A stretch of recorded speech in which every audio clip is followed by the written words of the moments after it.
Great Gatsby. Okay, so we had done a couple nonfiction. So I saw the movie. Okay, so the thing about the reason why people say it's like the greatest American novel and one of the greatest novels of all time on most lists, even international lists, it's usually top 10, often top five. The reason for this, and you'll notice about like all of the great books that are kind of unanimously great books, is because they have a really juicy story. Okay, so there's in writing, there's the most extreme version of like plot is the only thing that matters, and the writing kind of sounds like it's for children, it's like kind of basic, it like doesn't really matter.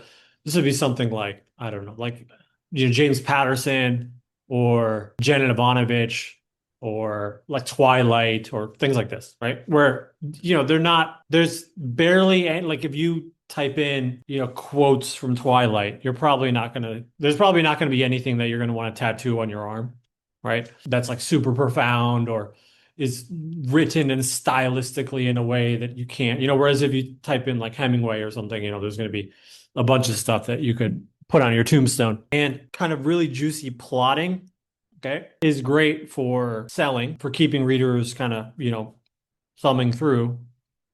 It's great for movie adaptations, that kind of thing. But think about it, whenever you're writing something that's really profound or philosophical or sociological or psychological, any spiritual, something that's really deep, right?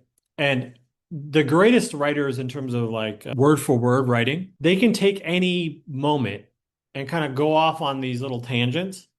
And the tangents are like the most profound thing you've ever read, right? It can be like Jonathan Franzen is kind of a modern version of this, where there's really nothing going on in the books, very much. It's like a suburban drama. There's like three families and, they're all kind of depressed, even though they're, upper middle class. And this is kind of like classic American suburban thing. And nothing really that crazy happens in most of his books, but there's this contemplative nature to the writing, meaning that nothing is just happening. The narrator, whether it's first person narrator or a third person omnipotent narrator, has opinions on the patterns of what the things that are happening represent. Okay. So two people, they sit down for dinner. Okay. And they're on a first date. And a James Patterson style book, something that's very plot driven, the most important thing at dinner is like, is the dinner poisoned, or are they going to fall in love? Or, if it's an action thing, it's like, who's gonna come in and maybe murder them or whatever. It's like some big plot thing. So the fact that they're eating dinner on a first date, the tension in that scene is based on what's going to happen, decisions that they're going to make. Does that make sense? Whereas a very literary book, what most people consider like a great book or stylistically word for word, what you're looking for in that scene is, I don't know, maybe the girl's a redhead or something, and then the author goes into this side diatribe about, redheads in Ireland, and that reminds him of his grandma, and maybe they're going to grow old together, and what is love if not for uh, love adapting over time and evolving over time and maturing over time. And yeah, they have this sensation on the first date right now, but really what matters is whether or not they're going to be able to be in love in 35 years from now and da da da da. And that has nothing to do with them eating dinner on their first date. You're using this as a springboard, as a trampoline, as a writer to talk about something much deeper, that it's like Jordan Peterson says that great fiction is truer than truth. What that means is that a truth that happens, a thing that happens, the fact that it happens is true. Sure, cool, that's true. But something that's even truer is like a meta truth. That what does a first date represent? What does red hair represent? What does Ireland represent? What does a grandma represent? What does time represent? What is love as it relates to time in the world?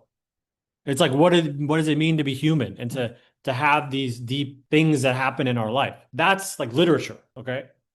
And a James Patterson or Double O Seven or Agatha Christie or Janet Ivanovich or any of these kinds of books, they're going to sell well, they're fun. Watch the movie, it's amazing. but they're not going to go off on these tangents to make some profound statement about the nature of reality, right? They're going to kind of stick to their lane. The greatest books of all time do both. Again, I go off on these tangents, but The Great Gatsby is a love story. It's a tale of revenge. There's infidelity, there's wealth, there's, anti-wealth, there's these power structures, there's these hedonistic parties, there's old money versus new money, there's dancing, there's the mob. It's during Prohibition. So there's, kind of this underlying current of the police finding out about these parties. There's a mystery of like who the main character is, like who is Gatsby and how did he get his money? There's like a mystery. And then it ends up in a murder. So there's murder, there's mystery, there's infidelity, there's power, there's old money, New York City, sex, drugs, drinking. It's got all of the juiciness of like these great stories, right? And at the end of every chapter, you do have sort of a cliffhanger. You're like, ooh, like, is she gonna say yes to this? Or are we going to find out if he's actually, made his money in a real way? Or are we going to find out if the cheating husband is going to get caught? Like there's these like cliffhangers, like a great story. And the setting is juicy and exciting. But also, word for word, it's one of the most poetic, profound, stylistically interesting pieces of literature that's ever been written in the English language. Does that make sense? Because there are books that are written word for word in this super profound way that are, for lack of a better way of saying it, just incredibly boring. Like, has anyone read the Great Gatsby by Steinbeck, for example, right? Beast of Eden is where he really shines, and that's his like final, piece de la resistance of his life. But that's not really that interesting of a book, but it's very well written. It's very literary. It's very profound. The word for word is great. There's all these like great quotes, but you're kind of like falling asleep. You're like, I don't care. Why do I care? A lot of, even Moby Dick to an extent is kind of boring after a while. You're like, okay, like, is he, the great question is like, is he going to get the whale? But it's like, it goes on for 450 pages. And the vibe is like, the reason why it's so good is because of the word for word. Does Yeah. that make sense? Do you know what I'm going to say something not really controversial, but I thought The Great Gatsby was like mind-blowing. I'm reading personally something like which I every page is just friggin' phenomenal, which is Oscar Wilde, man. I think like Oscar Oh yeah. Wilde, like his writing and it's the Picture of Dorian Gray. I'm halfway Hmm. through. He's That's just his got masterpiece. that like he's just gotten to Yeah. the point where well, I don't want to give too much away, but no one's going to read it, are they? So unless we do it, but If you haven't read it, you can't I don't think spoilers count for books that are like 150 years old. That's also true, but I mixed it up. I thought it was about everyone kind of roughly knows the story of Dorian Gray. It's about a picture aging, not aging, and I had it mixed up. I thought it was like the contrast of him getting old and the picture remaining the same, and then I was like, oh wait, this is kind of got a supernatural twist into it, like, and you only get that about halfway through the book the first time he comes back and he sees the painting and the smile is slightly wicked, right? Or there's a cruelty in the smile of the painting. And he's like, what the hell? That was never there before. But what's so interesting about Oscar Wilde is leverage, I realized. He like leverages Shakespeare hardcore in that book specifically because like the love interest, which I don't know if the love interest is going to be in the second half of the book because he's so fucking mean to her and like like devastatingly so. I was reading this going, dude, this is like one of the most harsh things I've ever fucking read in my life. I was like, I can't even think of a story that is as like brutally devastating a love story, and it's only like halfway through, and I was just like, Yeah. oh my frigging God. I couldn't stop. I had to, that's when you know it's a good book. I had to like stop reading because I needed to go to sleep, but I would have blasted through the whole thing. But the interesting thing I picked up yesterday was that he's kind of sneakily leveraging Shakespeare because the love interest, like the amount of times they talk about Juliet, Romeo and Juliet and her being Juliet, and then the other huge, like two or three other big Shakespeare plays. But I was just it was such a bizarre thing to do because that style is, he was totally like tapping into the authority and poetry of Shakespeare. He even references Shakespeare in it. Oh yeah. It was just so interesting. But I'm telling you, I wanted to jump in there because, yeah, The Great Gatsby is phenomenal. But I dare you, if you haven't read Dorian Gray yet, like it's insane. Like I didn't think I would be reading a book that, what is it, like 100 years old, maybe, well, a little less, a little more. The Gatsby is literally 100 years old, like to the year. So it's that jumping back in time as well. Like you feel like you're in the period. But anyway, I Well, would I would this is a take great Dorian example of Gray what I over was talking about. Gatsby any day. Yeah. But this is exactly what I'm talking about. These books, Crime and Punishment, Dostoevsky, same thing. It's a murder mystery. That's basically what it is. There's a detective and there's a love interest and there's a, guy that's kind of scamming people out of money and he's trying not to get caught and he's like, it's a detective murder mystery essentially Hmm. as like the base of it.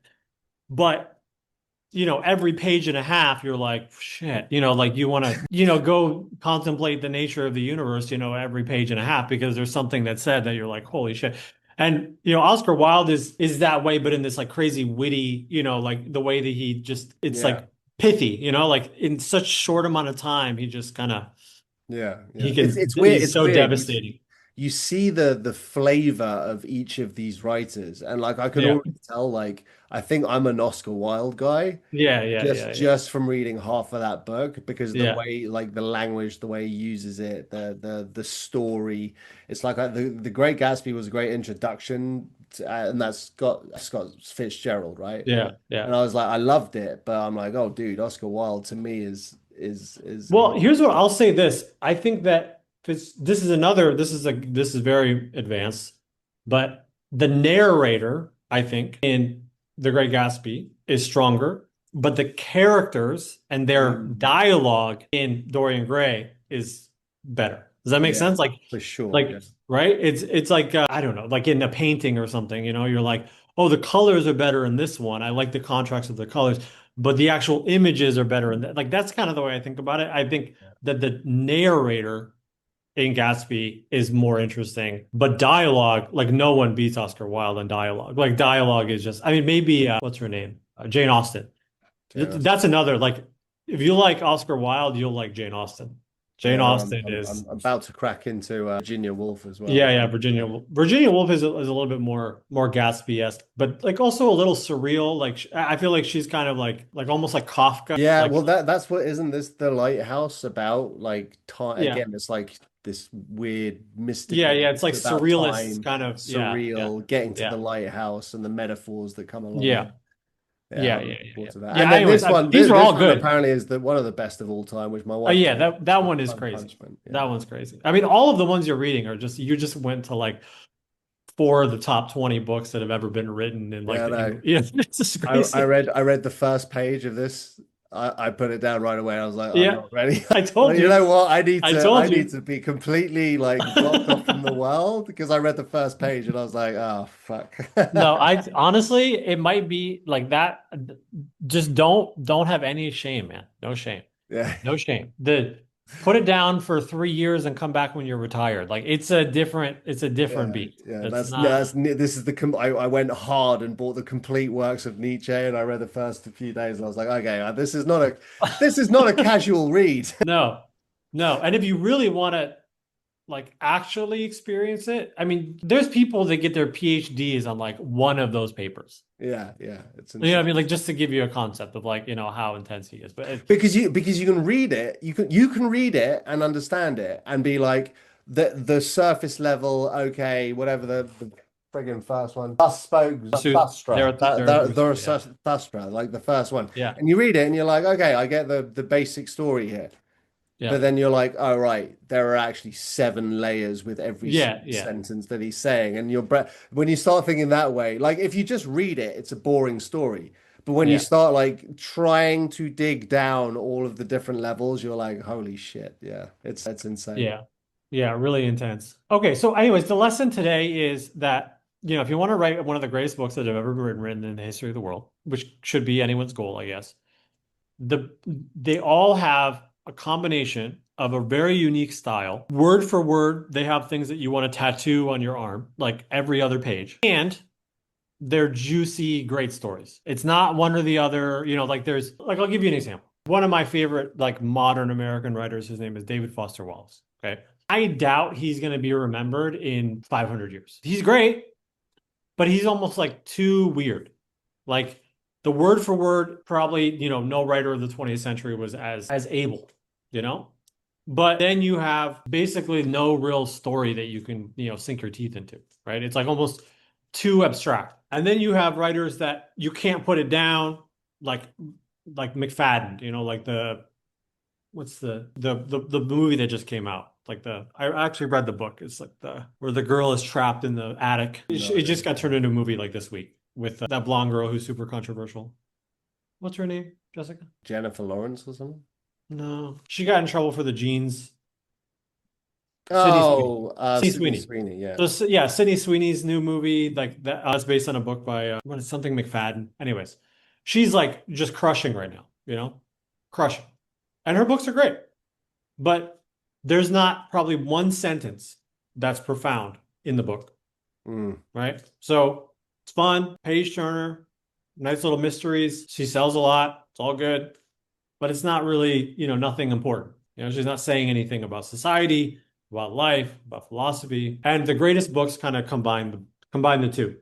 That makes sense, Yeah, Gabriel Garcia Marquez.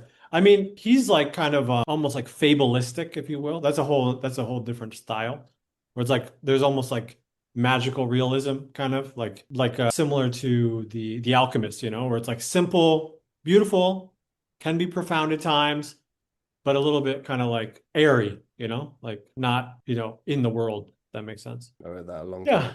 So Yeah, guys, I'd seriously urge it. Like if you haven't, I know it's a big ask if you're not in the right like mind frame to do it, but I'd really, really urge it because I've just I was all about, non-fiction, biographies, business books, and then they all started melding into one and all sounding the same. And I couldn't find anything to read. And I'd never read fiction. And I was just like, well, why not start with the greats? There's a reason that they've been here for 100 years. And I've been like, not only have my eyes been open, it feels like I've opened up a whole new universe. Pretentious as this sounds, by the way, but like really if you've never tackled one of these books and you don't they're not, so I think there's a perception of like they're really hard to read. Some of them are actually really, really easy to read, so I highly like would promote you giving it a go. Like why Dorian don't we do Gray is- Dorian Gray for next week? Let's do yeah, Dorian Gray. Dorian Gray is phenomenal.